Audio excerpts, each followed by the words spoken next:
The definition of a rodeo is an exhibition or contest in which cowboys show their skill at riding broncos, roping calves, wrestling steers, etc. In other words, rodeo is the definition of how people in our part of the state have lived their lives for well over 100 years. It is a celebrated pastime that brings together people from different backgrounds to gather and socialize. The Fort Wallace Rodeo is one of, if not the longest continuous rodeo to be held in the state of Kansas. And it's a mainstay here on the curve. That's one thing every year, whether you're competing here or just driving by, you know when the Wallace Rodeo is taking place. Whether you're eastbound or westbound, you make the curve right over here, and it's trailers. In the evenings when the stock's out, or early mornings you drive by and the stock's standing out along the road. That's a pretty neat thing about the Wallace Rodeo. May 25th and 26th, 2024 will mark the historic 70th year anniversary of the Fort Wallace Rodeo.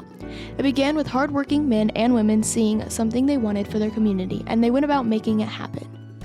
There were a lot of locals that rodeoed. They all enjoyed doing it, whatever. So in 1955, the VFW members from the Fort Wallace Memorial Association decided that they wanted to have a rodeo down here. So they bought the rodeo equipment from the Palin Ranch down in, it was either southeastern Logan County or northeastern Scott County. But anyway, they dismantled the rodeo arena down there and they brought it here and they put it up here on this, where it's at now.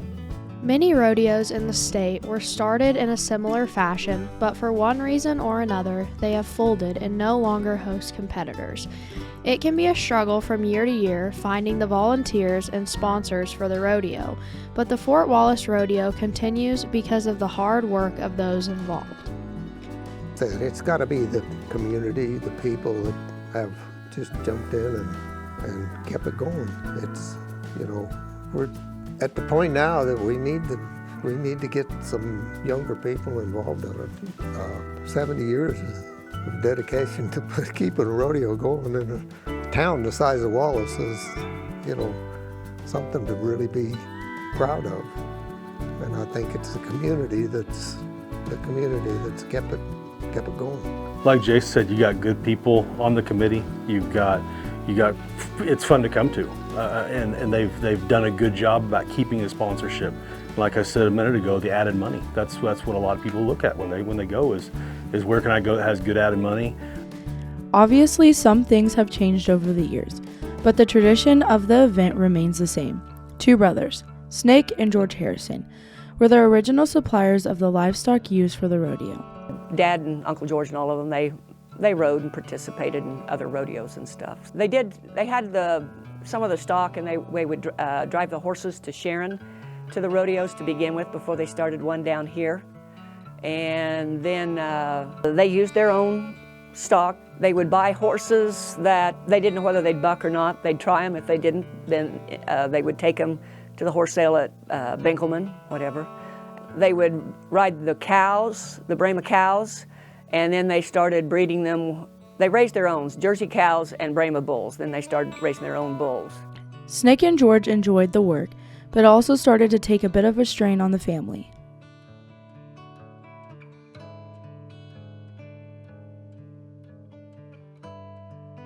Once the Harrison brothers decided to hang up their stock contractor hats, supplying stock for the rodeo, and all of the other work that came with it, it was placed in the capable hands of Dion Hudson and his family.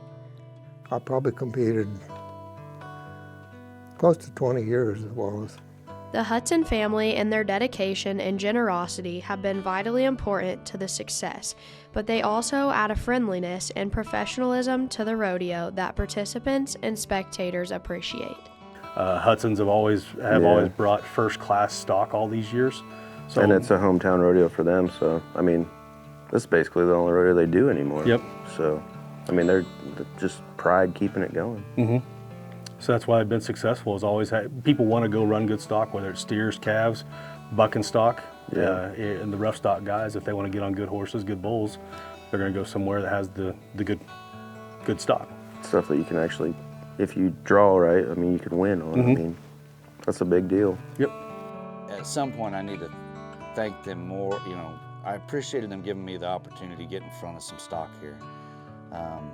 I've known Dion and Connie have known me since I was real little, but Connie and Dion, they have their way of doing things, and it works. There isn't you know what's going to happen. You know where things are going to stand. Dion, as a shoot boss, it's going to go. You know, that shoot boss being getting the timed events going and everything. You know, I got to where working for them, I could tell what was going on by where Dion was in that arena. No matter where we were, whatever town.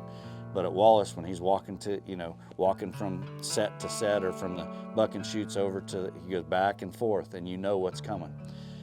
And Connie always, knew everybody.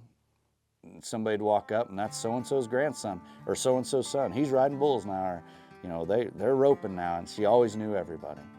And there was always, no matter where we went with Dion and Connie, there was always a cafe or a play or a ranch that they knew who used to own it or still do, or you stay there. And working with them was a wealth of knowledge and history for sure. In the early days, contestants arrived to compete with whatever they had available to them. Now, contestants pull in with big rigs that dwarf the pickups and trailers of old and spend hours upon hours honing their craft in the attempt to win money. Used to be, you take the old guys used to go down in a 1 or 2 horse trailer in a car. Now we travel in diesel pickups and living quarters trailers. So we can go somewhere and not have to get a motel room, not have to sweat all night long. You can jump in a trailer and stay the night, and it's a home away from home anymore these days. So yeah, it's went leaps and bounds from where it used to be. Yeah, the trailers went from $200 to a couple $100,000. And the horses, they really jumped in price too. Yeah, the horses you could get lucky and find one for $1,500. Yeah. Now you're not going to spend less than $10,000. Yeah, for a mediocre one. Yep. The trailers now are made, to accommodate the horse more. It's for their ride and their comfort, because they go a lot of miles on a trailer. And I don't know if you ever rode in a trailer. It's not really the softest. It's rougher than heck, but they got the different axles, and then they got pads in there. You put shavings down. Yeah, when you load a horse in a slant load trailer, there's padding on both sides, most of them. It's kind of funny. You can go between rodeos, and you might have forgot a pop on the side of your trailer, and all of a sudden you'll show up at the next rodeo. It might be 200 miles away, and that pop's still sitting right there, or that rock or whatever. So your horse has had a pretty nice ride if that pop can ride for 200 miles. Yeah, and the calf rope and the ropes have changed a lot. It used to be like back when my dad roped, your piggin strings were made out of grass. Now they're nylon, so they last a lot longer. Ropes too. I prefer a grass rope, but you can use nylon ones. But the grass ropes, they got a bigger tendency to break, especially when you're roping big calves. That's why a lot of calf ropers don't have eyes. Sometimes the cost of these things seems a little crazy to those on the outside looking in, but for those involved with the sport, they know how it goes beyond that. Because it's a good way of life. Once you're in a rodeo family, your family it's huge. We know people. You can stop at their house tomorrow if you have to, all over the United States. It's just, once you know them, you're in. So. Yep, your phone's full of your rodeo friends. That's what I say, you spend every night with them. And when Jace was going hard back with me, you saw these people every night for 4 months. And then you go 8 months without seeing them. And as soon as you see them at Wallace, first rodeo of the year, you pick right back where you left off. And like Jay said, if you ever needed help driving through the middle of Nebraska, you'd call any one of them, and they'd figure out a way to get to you. Yeah, I don't go as hard as I used to. I go to Wallace. So I miss seeing all the people. You get a lot of friends that you don't through rodeo, and that you just you don't have anywhere else. It's just a lot of good people. The rodeo began as a way to draw people to the opening weekend for the Fort Wallace Museum Association and its new museum. There was already a rodeo each year in Sharon Springs, but those involved with the association wanted to give their little community something to be proud of as well. That same pride and commitment carries through those on the board now. Cheryl Harrison has been involved since the beginning when her father and uncle supplied the stock and has served on the Fort Wallace Memorial Association for the past 37 years. Oh, I have a lot of pride in it, yeah. As I said, I wasn't that old to remember much of when the folks and Uncle George had the stock, whatever, but I do have some just little faint memories of, like, weekends they would buck things out at the ranch up where Aunt Doris and Uncle George lived, and stick the kids up in the haymow and out of the road, you know. And Aunt Doris's brother-in-law would come up from Texas, and he would help, and he would be one of the pickup men and stuff too, so. Lynn Kirkham began as a rodeo participant years ago and has now been a member of the board since 1981. The roping club he was a member of helped to give the arena a much-needed upgrade in the 70s. Pins is woven wire, and the back pins are all wood, I think, back behind the chutes. Yeah. I'm not sure what year they put the pipe corrals or arena in. Early 70s? Yeah, it had to be then. I think it was just before I came home from college. They put the very first in. Yeah, they did it in a couple of times. Then in about mid-70s when we started redoing all the pins back and everything, and we had a roping club that did a lot of the welding at that time. Well, and Russell Springs and Wallace shared the bucking chutes. The roping club was formed, Ken and Ed Poe and Phil Kirkham and myself, Lynn Kirkham, formed a roping club, and we would rent steers to rope. We had practices here on, I think it was Wednesday nights. Similar to the Harrison and Kirkham families, generations of area families have attended the rodeo as either participants or spectators. That helps to give the rodeo a unique atmosphere compared to other rodeos. For the Wallace rodeos, they have events for the kids, and they give buckles for the barrels and the steer riding, and then they have a county team roping. So it's just nice for, I mean, it gets the whole community involved. And Wish the county team roping the guys that don't go rodeo all year long. They can go to one a year and have a chance to win some money and win a buckle. Yeah. The kids, you have an event like that, that's going to bring grandparents in the gate. That's going to, people that might not have went. Well, my granddaughter's going to run barrels. We better go over there. But to watch their granddaughter or grandson ride a sheep, yeah, they're going to pay that $10 gate money. That's nothing to watch my granddaughter or grandson. Yeah, shoot, that was before the rodeo even started. Mm-hmm. Which we had talked about packed. that. It was neat. Yep. Yeah, and I had a bloody kid after that, and he was happy. So. But that's another thing that people do that you might not have got a grandparent there. Yeah, another neat thing Wallace does, they always provide the cowboys with a free meal. A free meal. Yeah. That's not very, I mean, shoot, I don't know, hardly any other rodeos that do that. It's just a neat deal. It's almost a handful of rodeos that do it anymore. When you go pay your fees, you get a ticket for a burger and a bag of chips. I've been coming to this rodeo easily early 80s that I can remember. Probably one of the most unique things about the Wallace Rodeo is the camaraderie. I heard some of the other guys talking a minute ago about that family, that group of people. You can go to different areas, different rodeos, and there's always something unique about each one, but you always see the same people for the most part as a competitor. But Wallace Rodeo is one that there's people that would show up here just to meet up with folks that they either used to rodeo with, or they have kids or even grandkids now that I would only see once a year at Wallace, and it was the neatest thing. My wife being from Sharon Springs, it was always something we came back to. I didn't grow up here, so when we come back, when I first started rodeo, I lived in McCook, Nebraska, and it was just close by for one. They had good added money for two. It was her hometown rodeo for three. The history of the Fort Wallace Rodeo has always been something pretty cool where it's during Memorial Weekend almost every year, but they always have a tribute to the veterans, which is a big part of Memorial Day. It used to be, it always used to be in July or June. Then, like I want to say it was the first weekend of June, but I know what year, 1967, is when the bad wreck with the 4-H kids over north of Oakley, Heil, Kiner, McNeil, they were killed, and Mr. Pete Kiner. So then we postponed the rodeo 1 week, and then it kind of jumped around for a little bit, and then I don't know when we settled on Memorial Day, but it's been that for quite a while. about as long as I can remember. Yeah.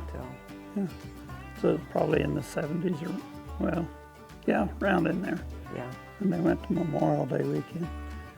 Which I think was a good move for us because a lot of people come back at that time and they come to the rodeo. I guess to me, it's hometown, so, you know, rodeos have changed so much over the years. Wallace it's been here for 69 years.